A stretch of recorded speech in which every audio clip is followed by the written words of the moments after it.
Many of you know I was working in Savannah schools for some years, and I would come in and work with children on the IEPs. They were on the spectrum, so to speak, and yet it was always abuse.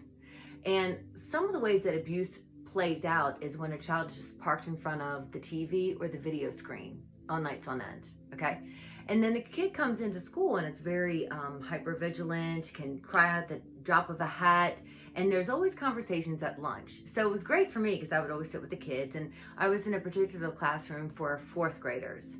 And the topic came up about Five Nights of Freddy, Foxy, and all these characters, and how I saw the appearance on these children's faces when certain types of kids were talking about what the show was about or the video game was about. And it was utter terror, okay? And so I let them talk, and then they proceed to talk about Slender and all these shows. And then I remember seeing, when I upload my videos on YouTube, is it made for children or not?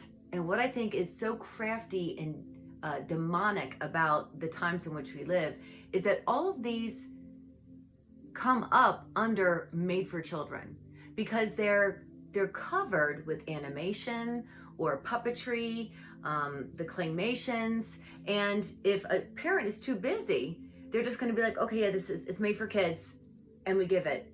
And then that child is going to be apprehended, assaulted of the senses, coming in through the eyes, all that adrenaline, cortisol being pumped through the veins, creating fear, because these images are usurping that child's peace and calm.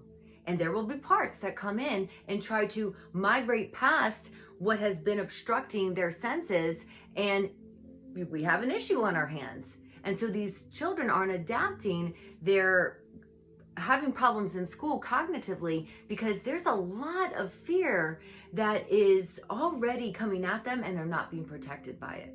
So really quick, I had a friend whose daughter was scared about this Huggy Wuggy. And I'm like, I don't know what this is. So of course I look it up, and I'm like, this? And I showed it to her, and it was paralysis. And I knew instantly, I'm like, okay, this is a plan of the enemy. It is intentional to get these children gripped with fear. They speak of having heaviness on their chest. I forget what they call it, but at night, it's all the same across the board. Everybody has the same exact story, and that is spiritual. That is a spirit.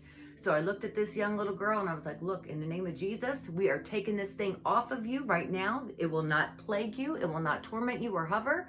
And good thing was mom was delivered, so that actually works. And it was just instantaneous. She was like, okay. And from what mom said, that moment forward, there was no more issues. But a praying person, a praying parent should be doing it, but a praying person has to come in and say, this is not okay. There are going to be more things like this. If we have seen anything as hilarious or raw or demonic on a silver screen, somebody has actually done it because they're producing it. So it used to be movies and video games, there were outlets, and now they're nothing more but showing us the darkness, the truth that prevails in the heavenly realms. And we have to be equipped to say, no, this cannot happen to our children.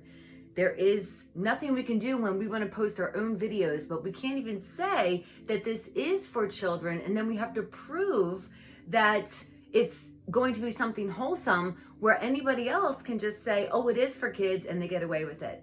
We are in a time where lies are called truth and truth are called lies, and we have to hold the standard of protection for all the things that come in through our senses. Regardless of the age, whether we're young or old, we have to watch what we take in through our senses.